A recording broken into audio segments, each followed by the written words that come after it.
We have always wanted to travel full time, but it really didn't seem financially possible for a while, especially as a low income family. But we have figured out a way to make it work for us. And I'm going to share with you like the details on how we are able to do that, how we got our bills down super low so that we could travel. We are about to leave to go to Thailand and we're going to be traveling full time. We don't know when we will return. Now seemed like the perfect time for us to be able to travel. Everything in the United States is very expensive right now. The cost of living is insane, even with all of the steps that we have taken to live really, really frugally. At some point, you have to factor in cost of living versus quality of life and looking at other places to see if maybe there's something better out there, experiencing the world a little bit, having some fun. And, the US is in a transitional period right now, so it just seemed like a great time to get away from all of the drama that's going on and learn a little bit about other cultures, have some great experiences, and, just make some dreams come true, cross off some bucket list items, and live for today. Because at some point we know that we are going to get older and are not going to be able to have these same experiences. So over the years, I have gone over our life changes and our lifestyle changes and everything to be able to get to the point that we are at today to be able to travel full time. I'm not going to go into a lot of detail about that because you can go back and watch my videos, or, if you've been here for a while, you've heard me talk about it a lot and you've watched the transition. I will give you a quick rundown of some of the things that we have done over the past few years. We sold a house, we bought some property, and we are planning on building a house on that property. We have currently no mortgage, no insurance, and very low taxes on our 7 acres in Virginia with nothing on it. It's just raw land. Our taxes are like $400 a year. Over the past year, we have lived off grid on a very, very low budget. Understand this is extreme. Not everybody wants to do this, but we really focus on frugal living, intentional living, and making short-term sacrifices for long-term gains. So over the past year, our budget was a very, very low. We spent $17,000 on all of our living expenses. So because of that, we were able to save a lot of money to be able to go on this trip. We had no internet. We used free Wi-Fi. We focused on free activities, free fun things to do, libraries, parks, hiking, like all of those things. We don't have any subscriptions. Our bills are very, very low. We have been living with one vehicle, and we just sold that one vehicle before we left, which is a debatable topic on my channel. A lot of people think that I should have kept it, but for us, just the financial decision to sell it was smarter because we don't have to pay insurance, taxes, maintenance, storage. The depreciation value of the truck is going to go down when we're gone. And so it just didn't make sense for us to leave it sitting and just decaying while we weren't here. So we sold our truck and we put that money in a high yield savings account. So not only are we not losing any money, but we're actually earning a little bit of money on what we sold the truck for. We are selling all of the stuff that would be easily replaced or we didn't absolutely need when we came back. So we are not paying for a storage unit at all. We are keeping some of our most valuable possessions, as in valuable to us, like memories and, art that my kids have done and just stuff like that. We are keeping those at a family member's house in some storage containers. We have like maybe 3 storage containers worth of stuff.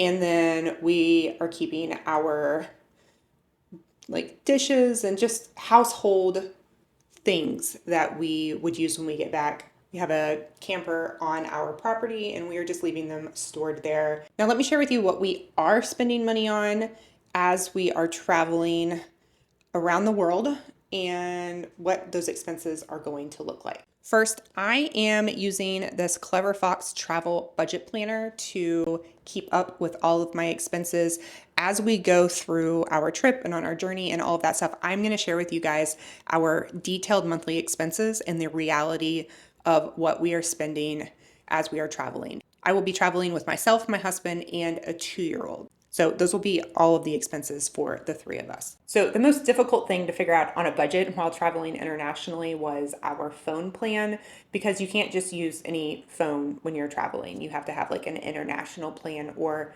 something. So what we decided to do is we are going to go with Tello. It is a really low cost phone plan. We need a US phone number in order to, like, for our bank and our credit card and all of that stuff. We need a US phone number that can receive texts and phone calls and all of that stuff. So we are going with the $10 a month plan, so we have a little bit of phone and data, mainly while we are in the United States. We're getting ready to switch it over very soon before we leave. And while we're in the airports traveling in the US, we want some data and some phone capabilities while still in the States. Then once we get over to our new country, we are going to be purchasing a local SIM card, and that will give us more data in that country. We expect that price to be about $20 per phone for plenty of data for while we're there. That way we have Wi-Fi wherever we go. We can use Google Maps, ride sharing apps, and just everything that we need. We're also doing YouTube. We're going to be vlogging while we're there, so I need to be able to upload videos, all of that stuff. So that is still a learning process, and we'll see if that works out when we get over there.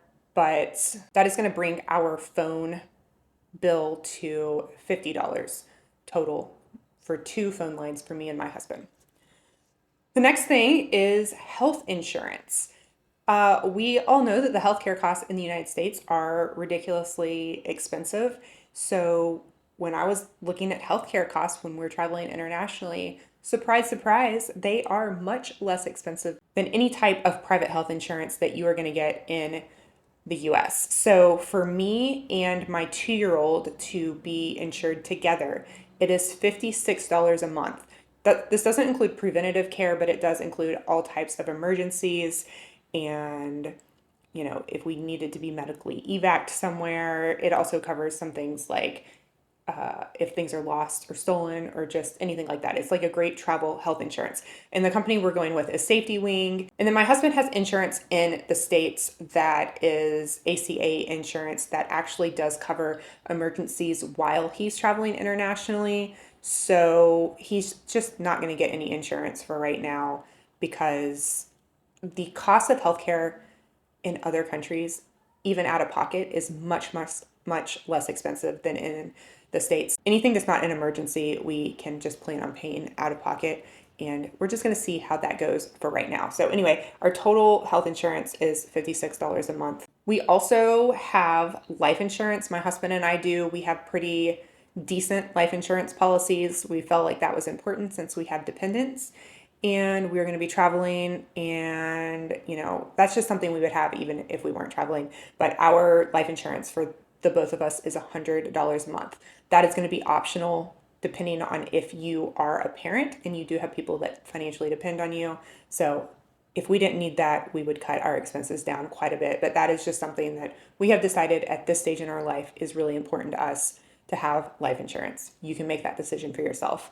And then we do have pets at home that are being cared for by our family members, but we are financially still caring for them. So I have set up an auto ship Chewy order to send food and supplies to our family who's taking care of our pets, and that comes to $74 a month. So that brings our total bills down to $280. Those are all the things that we are required to pay, and everything else is flexible. The other things, obviously, that we're going to have to spend while we are traveling is accommodations, transportation costs, food, and experiences. Our total budget amount per month is going to be $2,000, with the knowledge that we could actually get it down quite a bit lower than that with the countries that we're traveling to. Because we are traveling to Southeast Asia, those are a lot more affordable places to travel to. So the $2,000 really is the top end of our budget that we would need to spend. Now that is much less than most Americans spend living in the United States per month. This is our total cost to live. We do not have any other expenses that we are having to pay in the States or while we are traveling. We are going to be living on $2,000 or less per month. So if you are somebody who's living on more than that now, you can get yourself set up to be able to live on significantly less than you are now if you really want to travel and world travel is your dream. So like a huge issue is, yeah, but how do I like actually afford to do that?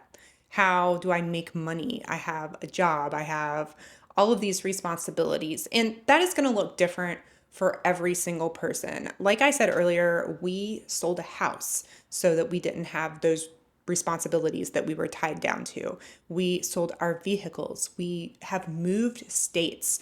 We have really focused on minimizing our possessions, being frugal and intentional with our spending. And this has been a process that we have gone through over the last several years. Is it for everybody? No. And we get judged a lot, mostly here on YouTube when I share my story, not so much with the people in our personal lives. They get it, they understand what we're doing, and they respect it. But it is so different than the way that most people live. So you will get judged and people will have something to say about it because it's not for everyone. You don't have to necessarily sell everything and completely change your life to make this happen. It is a bunch of small steps that you can take to make it possible, even if you don't want to travel full time, even if you just want to travel for a month out of the year or something like that. There are a lot of factors that go into it. Your financial responsibilities, your income, like how are you making money? How much money do you have in savings? Do you need to pay off your debt?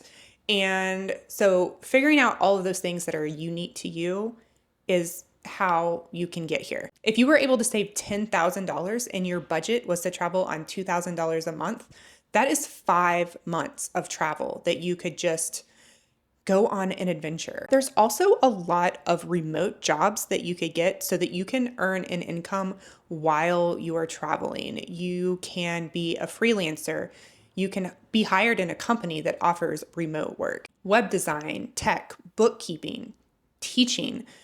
I have a YouTube channel and I make at least $2,000 a month just on my YouTube channel. It is something that I have been working on for a while, but I have been consistently making enough money for the last year to fund our trip. It's just one of those things where you can make a plan for the long term and like start working on it today. It doesn't have to be a black and white thing. Start having a little side hustle, a little side hobby, a way that you start slowly making money remotely that could potentially turn into a full-time income, especially if you only need your income to be $2,000 to live off of. And then anything beyond that is you can be thrown into savings for retirement or just whatever you want to save your money on, wherever you are in your stage of life. If you do own a home and you don't want to sell it, you can rent it out while you are traveling. Not only could it pay all of your expenses for your housing, your mortgage, your insurance, taxes, all of that stuff while you're gone, but you could actually make a little bit of money to be able to travel on. It could be part of your travel income. You can sell stuff. We have sold quite a bit of stuff that we're just putting into savings. We already have enough money in savings to start traveling, and then we do have remote income. But even through selling our stuff, we've been able to put that back as another buffer. We have been able to invest that money. If you have enough money invested, then you can potentially live off of the interest that you're earning on those investments. That's kind of like what the FIRE movement is, where you financial independence, retire early so you can live off of your investments and just travel, especially if your expenses are really low. You can still continue to work, still continue to make a little bit of money, but all of that is just icing on the cake. I know that it seems impossible, especially with today's economy and everything being so expensive. People are drowning, they're suffering, they're struggling, but it is possible to do these things. And I actually argue that it is a better quality of life to be able to just try something new when things are so hard. getting yourself set up to have the freedom to be able to do whatever you want, travel, move states. We are not a high earning family. We have always been low income. We do not make a lot of money, but the decisions that we do make with our money are decisions that are going to benefit us in the future and allow us to have our freedom and our time to be able to do what we want. You really have to have the belief that you control your destiny, you control your future, you control your choices, and the choices that you make and the actionable goals that you set are going to get you to the place that you want to be. You have to have hope that you can get there, and you can. Is my life perfect? No. Do I still stress out about money? Yes. Things are tough economically. Like, we sold our house because do we really want to pay $3,000 a month in property taxes for our little bitty house in Florida? No, we don't. Do we really want our homeowners insurance to go up 50% in a year because we live in Florida? No, we didn't. So we ended up selling our house, and everybody told us it was a mistake. Don't do it. Don't sell your house. We did it anyway. We're glad we did it. No regrets at all. Everybody's telling us, don't sell your truck. Don't do it. You'll regret it. We did it.